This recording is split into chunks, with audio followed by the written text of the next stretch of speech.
नमस्कार, मैं वरुण कुमार। आप देख रहे हैं अमर उजाला। इस वीडियो में हम बात करेंगे उत्तर प्रदेश की बड़ी खबरों पर। बात अलीगढ़ की करेंगे, बात यूपी की ब्यूरोक्रेसी की करेंगे। चर्चा अतीक अहमद की भी होगी और सिपाही भर्ती परीक्षा पर आए बड़े अपडेट्स की भी होगी। और अंत में बात बीजेपी कांग्रेस की भी होगी। इस पूरी चर्चा में मेरे सहयोगी उत्कर्ष चतुर्वेदी मेरे साथ मौजूद रहेंगे, बताएंगे यूपी में क्या कुछ चल रहा है। तो चलिए बिना देर शुरू किए करते हैं आज का शो। और आज की बड़ी खबर यह है कि यूपी सरकार ने अपने अफसरों और कर्मचारियों के लिए मीडिया गाइडलाइंस जारी कर दी हैं। अब सरकारी कर्मचारी बिना सरकार की अनुमति के प्रिंट और डिजिटल मीडिया पर नहीं लिख सकेंगे। हालांकि कलात्मक, साहित्यिक और वैज्ञानिक लेख लिखने पर कोई प्रतिबंध नहीं है। इस संबंध में प्रदेश सरकार के मुख्य सचिव देवेश चतुर्वेदी ने एक आदेश जारी किया है। उत्कर्ष, ये मामला क्या है? ये क्यों रोक लगा दी है सरकार ने? इसको ना रोक के तौर पर मत देखिए। जो जानकारी मिली है वो ये है कि ये कोई नया आदेश नहीं है। उत्तर प्रदेश सरकार अधिकारियों के काम करने के तरीके को लेकर, अधिकारियों को लेकर ढेर सारे समय समय पर गाइडलाइंस जारी करती है। दरअसल हुआ ये है कि पिछले कुछ दिनों में एक चीज देखी गई कि ढेर सारे जो अधिकारी हैं, चाहे वो आईएएस हो, आईपीएस हो, या फिर पीएस हो, पीसीएस अधिकारी हो, अपने अपने सोशल मीडिया प्लेटफॉर्म पर, खासतौर पर खुद के अपने सोशल मीडिया प्लेटफॉर्म्स पर काफी ज्यादा एक तरीके से आप कह लीजिए कि आर्टिकल लिखना, अपने वीडियो बनाना, अपने वीडियो पोस्ट करना, किसी मामले पर राय रखना। कई बार बड़े जो उत्तर प्रदेश में कई सारी ढेर सारी मैगजीन्स हैं, अखबार हैं, उनमें अपने अपने आर्टिकल लिख देना, इन तमाम चीजों को करते थे। तो उसको लेकर सरकार को लगा, क्योंकि कई सारी ऐसी स्थितियां उत्पन्न हो रही है जिसमें फिर सरकार की पोजिशनिंग बड़ी अजीब हो जाती है। क्योंकि आप आर्टिकल या आप अपना पूरा का पूरा लेके अपना पोस्ट, अगर हम उसको पोस्ट करें सोशल मीडिया के संदर्भ में इसको ज्यादा देखें, तो आप अपना जो पोस्ट होता है, चाहे वो वीडियो हो चाहे वो टेक्स्ट हो, वो तो आप एक इंडिविजुअल की, एक व्यक्तिगत तौर की हैसियत से डालते हैं। लेकिन उसको पढ़ने वाला व्यक्ति तो ये मान रहा है ना कि आप उस पद के सक्षम अधिकारी हैं, और जो आपका मत है वो सिर्फ आपका मत नहीं है बल्कि वो उस अधिकारी का भी मत है। मान लीजिए वरुण कोई बात लिखते हैं तो कई लोग हो सकता है उसको इस तरीके से देखे कि अमर उजाला का मत है, या उत्कर्ष कुछ लिखते हैं तो वो उसको उस तरीके से देखा जाए। ठीक ऐसे ही संदर्भ उत्तर प्रदेश सरकार के सामने बन रहे थे। मैं उसके पॉइंट्स पढ़ देता हूँ, अगर जी। आपकी जानकारी, ताकि इससे स्पष्ट हो जाएगा। सबसे पहली बिल्कुल। चीज जो उस पूरे के पूरे आदेश में कही गई है वरुण, वो ये है कि कोई भी अधिकारी उत्तर प्रदेश का, वो कि बिना अनुमति के, जो आपने स्पष्ट कर दिया था, वो किसी भी तरीके की मैगजीन या न्यूज़पेपर में कोई भी आर्टिकल जो लिख रहा होगा, मतलब वो मैगजीन या न्यूज़पेपर का मालिक नहीं होगा। आप अपने नाम से एक मैगजीन या एक न्यूज़पेपर नहीं चला सकते। आप ये नहीं कर सकते कि संपादन कार्य में भाग नहीं ले सकते, उसका संचालन नहीं कर सकते, आप उसके स्वामी नहीं हो सकते हैं। दूसरी बात कि किसी भी तरीके के रेडियो प्रसारण में, और या फिर दूसरे नामों से, जो कई बार होता है कि आप किसी निकनेम से, कई बार होता है कि जो लोग लेखक कवि हो जाते हैं वो एक दूसरा नाम या उपनाम रख लेते हैं, या अपने एक कला का नाम रख लेते हैं। आप किसी और नाम से या किसी गुमनामी से कोई भी अपना ऑडियो रिकॉर्डिंग या अपना कोई आर्टिकल किसी भी मैगजीन में, किसी पेपर में या किसी रेडियो पर नहीं भेज सकते। तो ये दो चीजें तो बहुत साफ इस तरीके से कहेंगी कि एक मालिकान को लेकर, और एक दूसरा इस बात को लेकर कि कोई भी जो अधिकारी है वो कोई दूसरे नाम के अपनी सीधी सीधी अपनी जो परिचय है उसको जारी किए बिना, सार्वजनिक किए बिना, वो तब भी नहीं लिख सकता।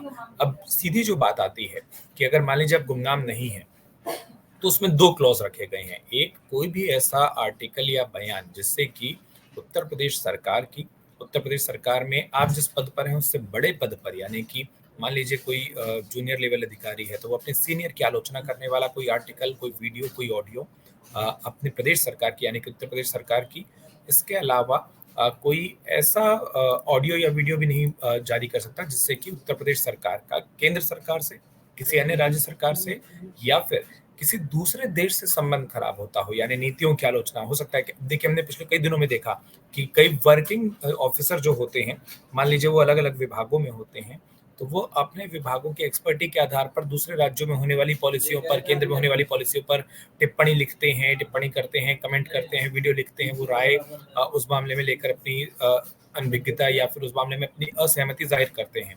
अब ऐसे मामलों में मान लीजिए किसी और प्रदेश का लॉ एंड ऑर्डर का मामला है और उत्तर प्रदेश का कोई अधिकारी उस पर जो सर्विस में है और वो कुछ लिखता है या बोलता है, उससे उत्तर प्रदेश और उस राज्य के बीच के संबंध खराब हो सकते हैं। तो ऐसी स्थितियों के, ऐसे टकराव को रोकना भी इस पूरे आदेश का एक उद्देश्य है। इसके अलावा इसमें एक बात और स्पष्ट की गई है कि आजकल ढेर सारे मोड ऑफ कम्युनिकेशन हो गए हैं, जिसमें ट्विटर है, फेसबुक है। स्पष्ट रूप से जो उस पूरे आदेश में जिन प्लेटफॉर्म्स के नाम लिखे गए हैं, अगर उसकी बात कर ली जाए तो उसमें Facebook, x, WhatsApp, Instagram, Telegram, और उसमें ये भी लिखा गया है क्योंकि फॉर्म और मोड बदलते रहते हैं, तो इस पर कोई भी जानकारी बिना गुड फेथ के, यानी कि अब देखिए हम मीडिया से कोई अधिकारी बात कर रहा है तो वो जानकारी दे रहा है, किसी घटना पर हम उनकी बाइट ले रहे हैं, किसी घटना पर अपडेट ले रहे हैं, वो बात अलग हो गई। लेकिन बिना गुड फेथ के, यानी कि अगर आपने अच्छे उद्देश्यों से उसको आगे बढ़ा दिया तो वो गलत होगा। और अंत में ये कहा गया है कि इस तरीके के नियम अगर अधिकारी तोड़ते हैं तो उनके खिलाफ कार्रवाई की जाएगी। तो जो मोटा मोटा स्वरूप है वो ये है कि जो एक एक्सपर्ट के तौर पर, अपने ओपिनियन के तौर पर सोशल मीडिया प्लेटफॉर्म्स पर अपनी पोस्ट को लेकर जो एक सावधानी बीच में देखी गई थी कि वो कई अधिकारियों में नहीं है, वो ना रहे। इसको इस तरीके से ना देखा जाए कि वो बातचीत ना करें, वो कम्युनिकेट ना करें। कम्युनिकेशन को और पोस्ट को, राय को अलग रखा गया है। उसमें एक बात और अलग कर दी गई है, कई ऐसे अधिकारी हैं जो कि कई सारी सेवाओं में कई तरीके के विषयों से जुड़े हैं। तो जैसा आपने शुरू में भी कह दिया था कि साहित्यिक, कलात्मक और वैज्ञानिक अगर आर्टिकल होंगे, यानी कि वो कला से जुड़े होंगे, अगर वो साहित्य से जुड़े होंगे या वो किसी वैज्ञानिक शोध से जुड़े होंगे, तो उसमें इन अनुमतियों की भी आवश्यकता नहीं है। वो सीधे सीधे अधिकारी अपने नामों से प्रकाशित कर सकते हैं। बिल्कुल। चलिए अब रुख अगली खबर का करते हैं। अलीगढ़ में 88 दिनों के लिए धारा 144 को लागू कर दिया गया है। इसका आदेश 15 जून से 10 सितंबर तक लागू रहेगा। 17 जुलाई को मुहर्रम है, 15 अगस्त को स्वतंत्रता दिवस है, 19 अगस्त को रक्षाबंधन है और 26 अगस्त को जन्माष्टमी है। इन तमाम चीजों को देखते हुए ये निर्णय लिया गया है। तत्काल प्रभाव से 10 सितंबर तक धारा 144 दंड प्रक्रिया संहिता लागू कर दी गई है। उत्कर्ष, अलीगढ़ क्यों सुलग रहा है? आखिर अलीगढ़ में क्या कुछ हो रहा है? देखिए, कल भी हमने वरुण बात की थी और अलीगढ़ को लेकर ही बात की थी। जो घटना वहां पर हुई थी उसके बाद से अब तक, कल भी मैंने आपको अपडेट दिया था कि एक तनाव का माहौल है। अब उस माहौल को देखा गया, जिस तरीके से दो गुट आमने सामने हो गए थे, बाकायदा जो कि हमने देखा था कि वो जो पूरा का पूरा परिवार था मृतक का, उनकी ओर से प्रदर्शन जारी है। वहां तो ये मांग भी की जा रही है कि जो हत्या आरोपित हैं, जिनको गिरफ्तार कर लिया गया है, उनके घर पर वैसे ही बुलडोजर कार्रवाई हो जैसे कि उत्तर प्रदेश में लॉ एंड ऑर्डर के मामलों में देखने को मिलती है। अब ये दो जी। पक्ष का मामला हो गया था। कल भी मैंने वो स्थिति आपको बताई थी कि व्यापारी वर्ग और एक तरफ एक दल है और दूसरी तरफ जो पीड़ित हैं और उनके साथ भी कुछ राजनीतिक दल जुड़ गए हैं। तो एक तो वो आमने सामने की स्थिति, टकराव की स्थिति, दो अलग वर्गों की स्थिति, दो अलग धार्मिक समुदायों की स्थिति।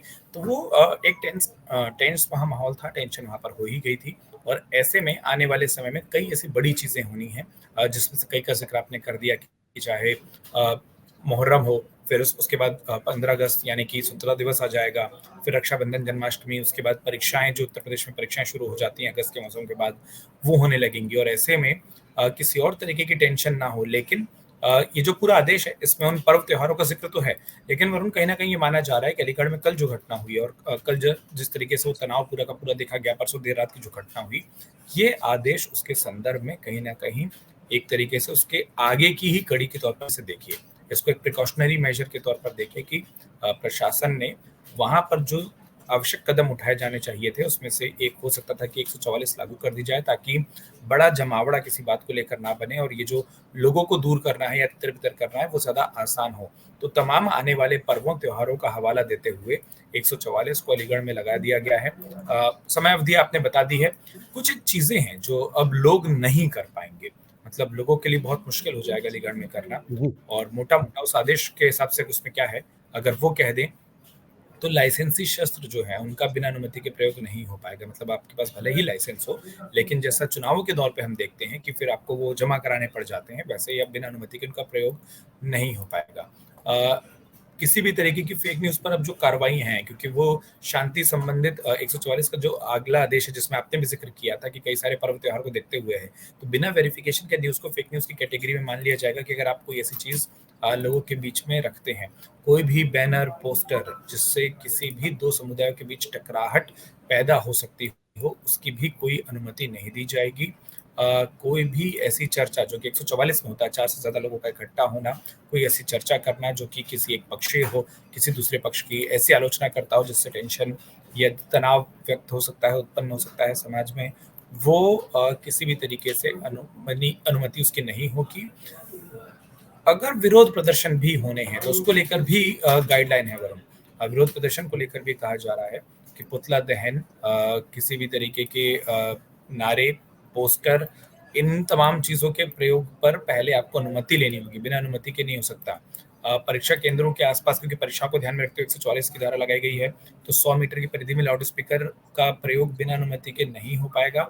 हालांकि ये जो नियम होगा लाउड स्पीकर वाला, वो धार्मिक संस्थानों पर, यानी कि मंदिर, मस्जिद, गुरुद्वारे या बारातों पर, उस पर लागू नहीं होगा।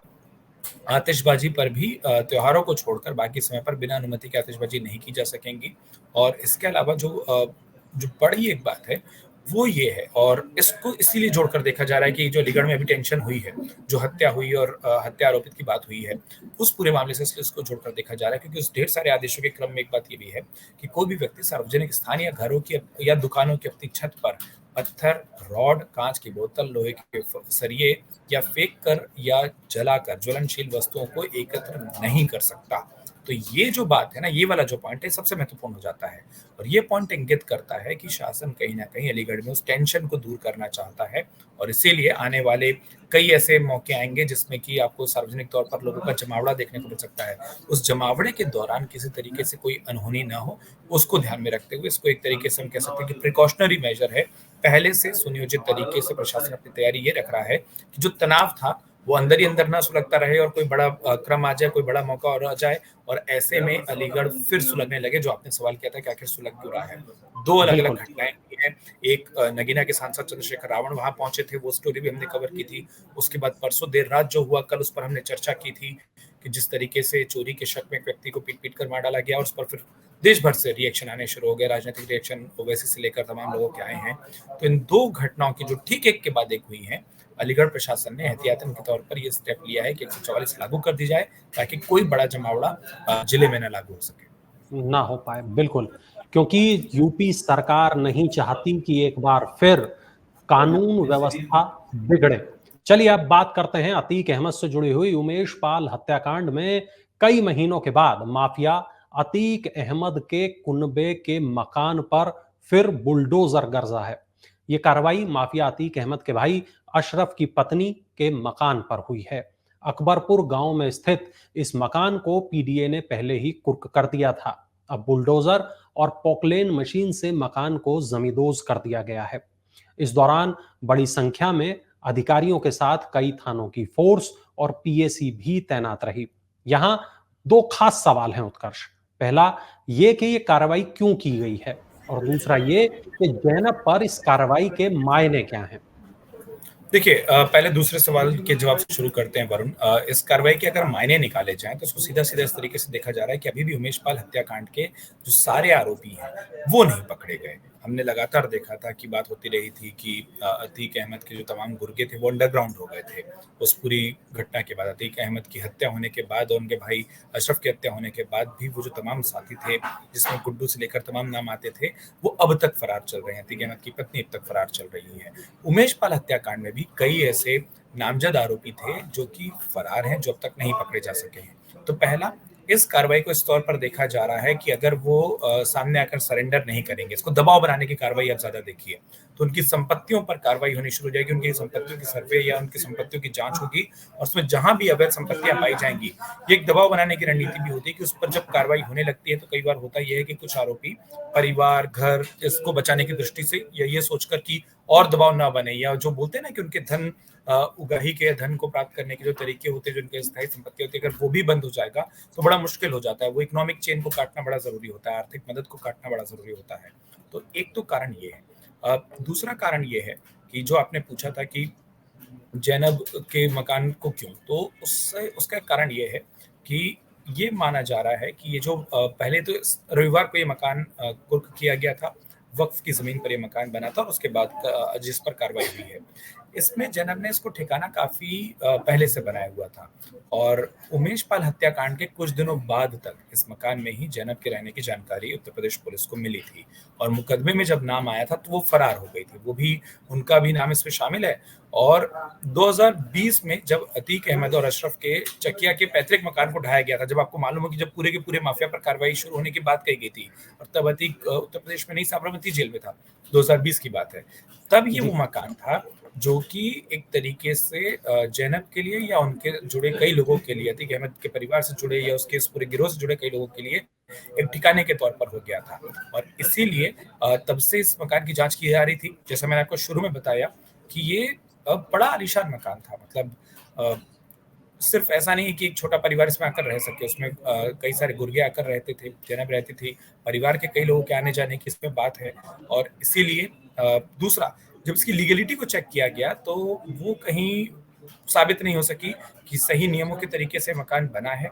तो दो ऐसे कारण थे, और तीसरा जो कारण मैंने आपको बोला कि वो दबाव बनाने की रणनीति है। थोड़ी सी जानकारी और दे दूं कि जैनब वक्फ के 50 करोड़ की संपत्ति को कब्जाने के मामले में भी नामजद है। और वो जो संपत्ति है उसमें मतलब उसमें जैनब के अपने भाइयों के नाम भी शामिल हैं। और ये कहा जा रहा है कि एक मुतवल्ली था जैद मास्टर, और उसके कहने पर जैनब को यह मकान मिला था जिसको ढा दिया गया है। और उसके बाद जैनब ने अपने दो भाइयों की मदद से वक्फ की पूरी संपत्ति पर कब्जा कर लिया था। ये वक्फ की संपत्ति थी, और वक्फ बोर्ड ने बताया था कि जानकारी की भाई इस संपत्ति पर कब्जा किया गया है। और कब्जे के बाद जिस तरीके से, जो मैंने आपको शुरू में बताया कि जो प्रयोग होता था कि वो एक तरीके से ठिकाना बन गया था जहां पर अतीक के गिरोह से जुड़े लोग, जैनब और पूरे मामले में उमेश पाल हत्याकांड में खासतौर पर नाम आने के बाद, वो जैसे ही मुकदमा हुआ और मुकदमे में उनका नाम सामने आया, तब तक जो यूपी पुलिस के पास जानकारी है वो उस मकान में रहती थी। और उस पूरे मुकदमे के सामने आने के बाद, इससे पहले कि यूपी पुलिस की दबिश इस मकान में पड़े, वो यहाँ से फरार हो गई। तो एक तो वो अपराध का लिंक, और दूसरा जो मूल कारण था इसको ढहाए जाने का, वो ये था कि वक्फ की संपत्ति पर कब्जा करके से बनाया गया था। वक्फ की संपत्ति को अतिक्रमण से मुक्त कराना था, छुड़वाना था। इसलिए बुलडोजर कार्रवाई हमको इस मकान पर देखने को मिली। लेकिन जो संदेश है वो दबाव बनाने का, और बाकी बचे फरार आरोपियों पर भी उत्तर प्रदेश सरकार की जो तीखी कार्रवाई और तेज कार्रवाई होनी है उसका संदेश है। बिल्कुल। और योगी आदित्यनाथ पहले भी कह चुके हैं उत्कर्ष के माफियाओं को बख्शा नहीं जाएगा। वो जब बड़ा वो इस वायरल बात को हुआ कह था रहे थे, और वीडियो आपको उनका। बिल्कुल, और ये आपको याद हो तो ये मामला भी तब था जब उमेश पाल की बतौर सरकारी गवाह पे नाम शामिल होने के बाद, गनर उनको मिलने के बाद उनकी हत्या कर दी गई थी। उस हत्या के मामले पर ही विधानसभा चल रही थी। उत्तर प्रदेश विधानसभा में सवाल उठे थे योगी सरकार पर कि हत्या हो गई, और उन्होंने सीधा सीधा कहा था कि हत्या के जो आरोपी हैं वो अतीक अहमद और उनके गिरोह हैं। और उसके बाद उन्होंने कहा था, फिर वहां से वो पूरा का पूरा जो आरोप था, वो जो आप वीडियो जिसका जिक्र कर रहे हैं, वो राजनीतिक संरक्षण और पचड़े पर का चला गया था। और उसके बाद योगी सरकार पर आरोप लगने लग गए थे कि देखिए बहुजन समाज पार्टी से भी अतीक अहमद रहा, या पूजा पाल, ये तमाम जो आरोप लगने लगे और वो आपके साथ ही हैं।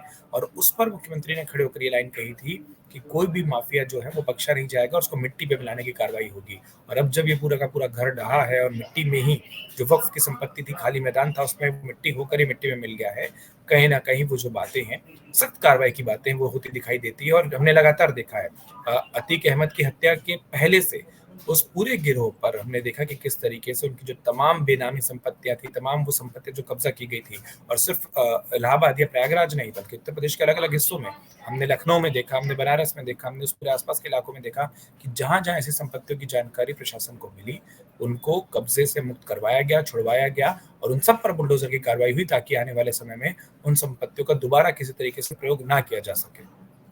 चलिए, अब रुख करते हैं सिपाही भर्ती परीक्षा की ओर। बहुत जरूरी खबर। सिपाही भर्ती परीक्षा का पेपर लीक होने के बाद यूपी पुलिस भर्ती एवं प्रोन्नति बोर्ड ने परीक्षा कराने वाली अहमदाबाद की कंपनी एजुटेस्ट को ब्लैकलिस्ट कर दिया है। अब इस कंपनी को यूपी में किसी भी विभाग में भर्ती परीक्षा कराने का काम नहीं दिया जाएगा। साथ ही उसके खिलाफ कानूनी शिकंजा भी कसने की तैयारी है। इस कंपनी के संचालक विनीत आर्य को एसटीएफ 4 बार नोटिस देकर बयान दर्ज कराने के लिए तलब कर चुकी है। उत्कर्ष, ये जो पूरा मामला है ये क्या है, और ये जो पेपर लीक जैसे मामले हैं वो क्यों नहीं रुक पा रहे? सबसे पहले मैं मामला जानना चाहूंगा, ये मामला क्या है? देखिए, ये मामला ये है कि यूपी पुलिस की ओर से सिपाही भर्ती का पेपर हुआ था, हमको भी पता है। वो पेपर लीक हो गया था। पेपर लीक होने के बाद जब जांच की गई कि आखिरकार पेपर लीक कहाँ से हुआ है, तो जो पूरा का पूरा शक था वो 2-3 केंद्रों पर आकर रुक गया था। एक, वो कंपनी जो कि इस पूरी परीक्षा को करवा रही है, जिसमें आपने एजुटेस्ट का नाम लिया, कि ये कंपनी जिसका काम था कि वो इस पेपर को करवाए। दूसरा जो शक था वो था ट्रांसपोर्ट कंपनी का, जिनका काम था कि पेपर को ट्रांसपोर्ट कराना है, लेकिन वहाँ पर भी जांच की गई। और तीसरा था कि क्या किसी सेंटर से या किसी तरीके के इंटरनल मिलीभगत से कि जब पेपर तैयार होते हैं उसी लेयर पे, उस दौरान तो ये नहीं हुआ। जब ये पूरी जांच की गई तो ये माना गया कि ये जो कंपनी है जिसकी जिम्मेदारी थी इस पेपर को कराना, वो भी इस पूरे मामले में कहीं ना कहीं दोषी है, वो ही इस मामले में कहीं ना कहीं गुनहगार है। अब ये मामला क्या था, क्यों ये विधिक कार्रवाई हुई है, इस पर आ जाते हैं। तो एसटीएफ ने पूरी की पूरी उनकी एसटीएफ की कार्रवाई या एसटीएफ ने इस पूरे मामले की जांच, क्योंकि एसटीएफ कर रही थी, उनकी जो खोज है, उनकी जो फाइंडिंग्स है, उसके बाद ये कार्रवाई हुई है और उत्तर प्रदेश सरकार ने फैसला किया है। तो एसटीएफ से जुड़े सूत्र ये बता रहे हैं कि जैसे ही पेपर लीक हुई थी, पेपर लीक की घटना सामने आई थी और पेपर लीक को लेकर उत्तर प्रदेश में हमने देखा था कि जोर शोर से प्रदर्शन हुए थे। उसके बाद इस कंपनी एजुटेस्ट का जो संचालक था विनीत आर्या, वो अमेरिका चला गया था और उसके बाद से वो लौटा नहीं। अगर वो कंपनी ने कुछ गड़बड़ नहीं की थी, और तब तो बहुत ओपन थी ये जांच, तब तो ये था कि ढूंढा जा रहा था कि आखिरकार गड़बड़ हुई कहाँ से है। जैसे ही पेपर लीक की बात आती है, संचालक गायब हो जाता है, संचालक के अमेरिका जाने की जानकारी होती है। एसटीएफ ये कहती है कि आप आकर अपना बयान दर्ज कराइए ताकि हम जान सके कि भाई कहाँ लीक कहाँ से हुई, गलती कहाँ से हुई। हर संबंधित से बात करनी थी, उनके बयान दर्ज कराने थे। यहाँ कभी बयान दर्ज नहीं हुआ और एसटीएफ इसी आधार पर अब कानूनी कार्रवाई की बात कर रही है, क्योंकि फिर वो आप उनको उस कैटेगरी में ला सकते हैं कि देखिए या तो भगोड़ा घोषित करिए या फिर आप ये कहिए कि जांच से भाग रहे हैं, और उनके पास फिर प्राइमा फेसी जो एविडेंस सब एसटीएफ को मिल भी गए हैं, जिसके आधार पर ये फाइनल किया गया कि 2-3 लेयर में जो जांच चल रही थी, 2-3 दिशाओं में जांच चल रही थी, उसमें कंपनी ही जिम्मेदार है। अब इसमें हुआ यह है कि एसटीएफ को पेपर लीक के मामले में कंपनी की लापरवाही के प्रमाण मिले हैं और उन प्रमाणों पर भी विनीत आर्य से यानी कि संचालक से एसटीएफ पूछताछ करना चाह रही थी, चूंकि पूछताछ हो ही नहीं पाई। अब इस पूरे मामले में एक मास्टरमाइंड जिनका नाम शुरू से सामने आया था, सुभाष प्रकाश, उसकी भी जांच तेज हो गई है। कंपनी को एसटीएफ को लग रहा था कि कंपनी से जब बातचीत होगी शायद कुछ क्लू और मिलेंगे, लेकिन वो मिल नहीं पाए हैं। तब एसटीएफ इस पूरे मामले में, पेपर लीक के मामले में, जो एक प्रयागराज के निवासी राजीव नयन मिश्रा, उनके बयान के आधार पर सुभाष मिश्रा की जांच कर रही है। और कई और एक पूरा का पूरा गिरोह है जिसके बारे में पता चला, जिसमें सुभाष प्रकाश, राजीव नयन, रवि अत्री, एक संगठित गिरोह है जो कि उत्तर प्रदेश के अलग अलग पेपरों में पेपर को लीक कराने के काम करते हैं। और ऐसे में वो उन कंपनियों के बारे में दरअसल पता करते हैं कि उन कंपनियों को कौन सी कंपनियां जो कि उत्तर प्रदेश में पेपर का काम कर रही हैं।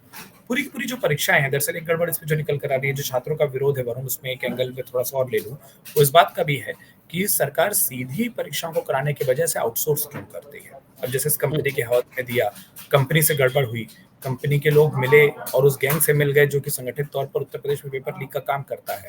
भविष्य तो छात्रों का और समय तो छात्रों का बर्बाद हो रहा है, उन अभ्यर्थियों का बर्बाद हो रहा है। तो ये भी एक शिकायत है और इसीलिए अब इस मामले में भी सोचा जा रहा है कि क्या आने वाले समय में उत्तर प्रदेश में जो भर्ती बोर्ड है वो किसी कंपनी को किसी इस तरीके से परीक्षाओं को आउटसोर्स कराने के बजाय क्या खुद उन परीक्षाओं को कराने लगेगा। लेकिन फिलहाल जो बड़ी बात है वो ये है कि अब एजुटेस जो कंपनी है वो उत्तर प्रदेश में कोई भी यानी कोई भी और भर्ती परीक्षा नहीं कर सकेगी। उत्तर प्रदेश में उसको कोई काम नहीं मिलेगा, ब्लैक लिस्ट कर दिया गया है। और संचालक अगर खुद पेश नहीं होते, 4 बार एसटीएफ ने संपर्क किया है, बुलाया है बयान देने के लिए, अपनी बात रखने के लिए, और अब तो एसटीएफ के पास, जैसे मैंने आपको कहा कि जो सूत्र हमको बता रहे हैं कि प्राइमा फेसी कुछ इस तरीके के पुख्ता प्रमाण भी मिले हैं कि कंपनी की ओर से गड़बड़ हुई है, कंपनी के लोग ही उस पूरे गिरोह से मिले। तो अगर संचालक सामने नहीं आता है तो कंपनी पर और संचालक पर, 2 लोगों पर अलग अलग तरीके की, कंपनियों पर मिली भगत के आधार पर, लापरवाही के आधार पर, और संचालक पर लगातार इस पूरी जांच से भागने के आधार पर 2 अलग मामलों पर कार्रवाई बहुत जल्दी हमको देखने को मिल सकती है। कार्रवाई क्या होंगी, किन धाराओं में होगी, जैसे ही मुझे लगता है कि एसटीएफ वो अपनी तरफ से कागजी कार्रवाई पूरी कर लेगी तो वो नोटिस या वो मुकदमा जो उनके खिलाफ लिखा जाएगा वो भी बहुत जल्दी जानकारी सामने आ जाएगी। बिल्कुल। उत्कर्ष, मैं आपको एक बात बताऊं कि मैं पश्चिमी उत्तर प्रदेश के बुलंदशहर से हूं और हमारे यहाँ, बल्कि पूरे पश्चिमी उत्तर प्रदेश में, तमाम जो युवा हैं वो आपको सड़कों पर सुबह के वक्त, शाम के वक्त दौड़ लगाते दिखाई देंगे। वो चाहते हैं कि सेना में वो सिपाही भर्ती हो जाएं, वो चाहते हैं कि पुलिस में वो सिपाही भर्ती हो जाएं। तमाम जो युवा हैं वो दिन और शाम में, सुबह में लगातार मेहनत करते हैं, बहुत लंबी लंबी दौड़ लगाते हैं, तमाम और चीजें भी करते हैं, पढ़ाई लिखाई भी करते हैं। और जब इस तरीके के पेपर लीक होते हैं तो कहीं ना कहीं उन युवाओं का भरोसा सरकार के ऊपर से टूटता है। उत्कर्ष, क्या लगता है कि क्या करे सरकार जो ये पेपर लीक रुक जाए? देखिए, सबसे पहले तो पेपर लीक को ही रोक दें, मतलब इससे छोटा कोई जवाब नहीं हो सकता। और आप जो कह रहे हैं वरुण, पिछले कुछ दिनों में मैं भी उत्तर प्रदेश के एक लंबे दौरे पर था उस चुनाव को कवर करने के लिए, और पेपर लीक होना, RO, ARO, UP police, 3-3 paper लगातार लीक होना, और अब हम देख रहे हैं कि नीट और नेट में क्या हो रहा है। छात्रों से जहाँ-जहाँ हमने बात की, युवाओं से जहाँ-जहाँ हमने बात की, एक गुस्सा था। तो सबसे पहली चीज़ तो ये होनी चाहिए कि कार्रवाई-वारवाई जो गड़बड़ियाँ हो गई वहाँ तो होनी चाहिए, लेकिन लीक प्रूफ सिस्टम चाहिए। मतलब हम जहाँ भी युवाओं से बात करते थे वो ये कहते थे कि यूपीएससी के पेपरों में तो वो गड़बड़ देखने को नहीं मिलती, यूपीएससी के पेपर तो लीक नहीं होते। कई बार वो कहते थे कि टचवुड देखिए अब एक ही संस्था बची जिसके पेपर लीक नहीं होते। तो वो मॉडल जो यूपीएससी अपनाता है वो बाकी भर्ती बोर्ड, परीक्षा बोर्ड या इस तरीके के जो व्यावसायिक परीक्षा मंडल होते हैं वो क्यों नहीं कर सकते। अलग अलग राज्यों में अलग अलग नाम है, कहीं व्यापम नाम है, कहीं अलग अलग बोर्ड हैं जो कि इन भर्ती परीक्षाओं को कराते हैं, वो क्यों नहीं कर सकते। और जायज़ बात है, जब आपके पास इतना बड़ा अमला है, इतना बड़ा तामझाम मौजूद होता है, कई सारे वीवीआईपी प्रोग्राम आप करा लेते हैं, तो तब आप पूरी फोर्स लगा देते हैं। लेकिन जैसा इस मामले में देखा गया कि सिपाही भर्ती के मामले में, आप देखिए आपने पूरी की पूरी परीक्षा कंपनी को आउटसोर्स की और वहां से गड़बड़ हो गई। बाकी भी जो मामले हैं जब उनकी जांच होगी तो पता चलेगा कि गड़बड़ कहाँ से हुई। लेकिन जब आपको लीक पॉइंट मिल गया है तो उस पॉइंट को या तो सुधारने की या उस पॉइंट को रिप्लेस करने की, उस पॉइंट को ही बदलने की जरूरत है। तो ये पूरा का पूरा सरकारी अमला, सरकारी सिस्टम उस परीक्षा को अपने हाथ में ले सकता है। देखिए, लीक बिल्कुल। प्रूफ पेपर चाहिए, सबसे पहली बात लीक प्रूफ भर्तियां चाहिए, लीक प्रूफ पूरे के पूरे एग्जामिनेशन चाहिए, और उसके बाद जो दावे आपत्तियां होती हैं, क्योंकि हमने फिर देखा है कि कई बार जिन परीक्षाओं में लीक नहीं हुए उनमें भी अलग तरीके की गड़बड़ियां थी। अगर सरकार ने उनसे कुछ सीखा है, सेंटरों पर होल में होने वाले घालमेल थे, नकल गिरोह चलते हैं, सॉल्वर गैंग चलते हैं, उसके बाद हम देखते हैं कि फेवरेटिज्म देखने को मिलता है। इस तरीके के आरोप कोर्ट में कई बार लग चुके हैं। एक वर्ग के, एक इलाके के लोगों को भर्तियां, नियुक्तियां, एक सेंटर से ही मेरिट होल्डर्स का आना, टॉपर्स का चुना जाना, ये तमाम जो चीजें हैं सरकार के पास पर्याप्त उदाहरण है, चाहे राज्य की सरकारें हो या केंद्र की सरकारें, कि उनको मालूम है किस स्टेप पर, किस जगह पर कैसी गलती होती है और छात्रों का गुस्सा कहाँ निकलता है। अब वक्त आ गया और बहुत देर का वक्त नहीं है। एक साल के भीतर 5 बड़ी परीक्षाओं का अगर हम उत्तर प्रदेश के छात्रों के संदर्भ में देखें तो Varun, RO, ARO, UP police, net और नीट, अब 5-5 परीक्षाएं अगर, और इनमें से कई लोग जो बिहार जाकर शिक्षक भर्ती में गए थे तो वो पेपर भी, उसका भी हश्र वही हुआ बिहार में। तो अगर उत्तर प्रदेश के तमाम युवाओं की दृष्टि से बात करें, सिर्फ उत्तर प्रदेश की दृष्टि से बात करें, तो 5 उत्तर प्रदेश में ही जो युवा बैठे हैं, और अगर वो आसपास राज्यों में जाकर अटेम्प्ट करते तो 6 परीक्षाएं ऐसी, भर्तियां या परीक्षाएं ऐसी हो गई जिससे उनका समय बर्बाद हुआ और स्पष्टता नहीं है। जब हम ये स्टोरी कल कर रहे थे, आज भी हमने जब इस पर स्टोरी की थी, या मैंने जब सोशल मीडिया पर इस खबर को हम चर्चा कर रहे थे, उससे पहले हमने जब इस खबर आई थी कि इस खबर को मैंने डाला था, तो मेरे ट्विटर पर भी या मैंने एक्स पर देखा था कि जब मैंने इस बात को डाला कि उस पूरी की पूरी कंपनी को ब्लैकलिस्ट कर दिया गया, जैसे आपने इतना निजी अनुभव बताया, मैं एक लाइन बस और जोड़ दूं, लोगों ने उस पर उस कार्रवाई की तो तारीफ की है वरुण, लेकिन सवाल ये पूछा है कि परीक्षा कब होगी। देखिए, अब तक वो डेट नहीं आ पाई है जो 6 जी, महीने जी। पहले था। तो वो जो बच्चे बैठे हुए ना, अब उनकी अपेक्षा ये है कि ठीक है, आपने गड़बड़ी पकड़ ली, आप उस पर कार्रवाई कर रहे हैं, कार्रवाई चलती रहेगी, लेकिन अब परीक्षा हो और दूसरी बार बेहतर सिस्टम से हो, बिना लीक के हो, ये जरूरत है। चलिए, चलिए अब बात राजनीति की करते हैं। बीजेपी ने यूपी में अपने खराब प्रदर्शन की वजह तलाशनी शुरू कर दी है। प्रदेश अध्यक्ष भूपेंद्र सिंह चौधरी एक रिपोर्ट तैयार करेंगे और यह रिपोर्ट केंद्रीय नेतृत्व को सौंपी जाएगी। दूसरी तरफ कांग्रेस अब हर जिले में संविधान और सामाजिक न्याय सम्मेलन शुरू करेगी। इस सम्मेलन का मकसद है पिछड़ों, दलितों और अल्पसंख्यकों को कांग्रेस के साथ जोड़ना। यानी दोनों ही पार्टियों ने लोकसभा चुनाव के बाद की कवायद शुरू कर दी है। उत्कर्ष, इसको किस तरह देखा जाना चाहिए? एक एक करके जैसे आपने पहले सवाल में बोला कि भारतीय जनता पार्टी के अध्यक्ष प्रदेश के, हमने देखा कि वो किस तरीके से अयोध्या फैजाबाद के दौरे पर है। फैजाबाद लोकसभा और जिले का नाम अयोध्या हो जाता है, वहां से पूरी की पूरी कवायद शुरू होती दिखाई दे रही है। अब बिल्कुल। उस पूरी की पूरी कवायद में देखिए एक चीज दिखाई दी, मेरी जानकारी के मुताबिक 5 से 6 विधानसभाएं हैं जिनका वो विधानसभा वार रिव्यू ले रहे हैं। 4 विधानसभाओं की रिव्यू या रिपोर्ट उनके पास आ चुकी है। अलग अलग स्तर पर उत्तर प्रदेश भाजपा रिपोर्ट्स तैयार कर रही है। ढेर सारी खबरें हैं, ढेर सारी मीडिया में इस तरीके की थ्योरियां चल रही हैं, लेकिन जो जानकारी मेरे पास है जिसको लेकर मैं पुख्ता तौर पर कह सकता हूँ वो ये कि देखिए, सबसे पहले जब वो फैजाबाद अयोध्या जाते हैं तो मिल्कीपुर विधानसभा के बारे में पूछते हैं। मिल्कीपुर विधानसभा में वैसे तो विधानसभा का चुनाव था नहीं, लेकिन लीड के हिसाब से पार्टी को ये पता चल जाता है कि किन विधानसभाओं में वो आगे रहे, किन में वो पीछे रहे। फैजाबाद लोकसभा के अंदर ही मिल्कीपुर विधानसभा आती है। मिल्कीपुर विधानसभा के ही विधायक थे पासी साहब, जो कि अब अवधेश पासी जी, जो कि अब हम सांसद हो गए हैं फैजाबाद के। अब जी। वो अपनी विधानसभा में जीत हासिल की है। वहाँ का असर जो था वो लीड इतनी बड़ी थी कि बाकी विधानसभाओं में भी पड़ा। उन्होंने पूछा कि ये विधानसभा में क्यों हारे? जो मेरी जानकारी है कि पहला सवाल यही पूछा गया कि विधानसभा में क्यों हारे? ढेर सारे कारण गिनाए गए, ढेर सारी बातें आई हैं। मुख्य तौर पर अब विधानसभा वार पोस्टमार्टम होना शुरू हुआ है। पश्चिमी उत्तर प्रदेश में, पूर्वी उत्तर प्रदेश में, अवध क्षेत्र में, बुंदेलखंड में, अलग-अलग इलाकों में भारतीय जनता पार्टी के जो तमाम जिम्मेदार हैं, संगठन से जुड़े लोग, वो अपने स्तर पर रिपोर्ट तैयार कर रहे हैं। कुछ लोग ये बता रहे हैं कि एजेंसियों और संघ के माध्यम से विधायकों से, कार्यकर्ताओं से भी फीडबैक लिया जा रहा है और वो भी रिपोर्ट का हिस्सा होगा। लेकिन प्रदेश अध्यक्ष भूपेंद्र चौधरी लगातार जो दौरे कर रहे हैं, उन दौरों में सिर्फ कार्यकर्ताओं से मिल नहीं रहे हैं, क्लोज डोर मीटिंग हो रही है और मीटिंग में कारण आ रहे हैं। 3 प्रमुख कारण हैं अब तक वरुण, जो कि जानकारी के तहत सामने आ रहे हैं। बहुत ज़्यादा मीडिया से बात करने की मनाही है, लेकिन फिर भी कुछ बातें जो छिनकर सामने आती है। एक फीडबैक ये मिल रहा है कि उम्मीदवारों के चयन को लेकर कि उत्तर प्रदेश में हमने देखा था 51 उम्मीदवारों की लिस्ट आई थी और काफ़ी पहले आ गई थी। उम्मीदवारों का चयन एक बहुत बड़े रोष का कारण है। कई लोगों ने कहा कि 10-10 साल के सांसद थे, कई 15-15 साल के सांसद थे, कि वो 2009 में भी सांसद बन चुके थे, 14 में मौका मिला, फिर 19 में मौका मिला और उन सांसदों के प्रति जो एक एंटी इनकम्बेंसी बन गई थी, भले ही वो केंद्रीय नेतृत्व या केंद्रीय छवि के प्रति ना हो, प्रधानमंत्री नरेंद्र मोदी के चेहरे को लेकर ना हो, लेकिन सांसदों को लेकर थी। उसके बावजूद रिपीट कर दिया गया, ज़्यादा कॉन्फिडेंस दिखा दिया गया।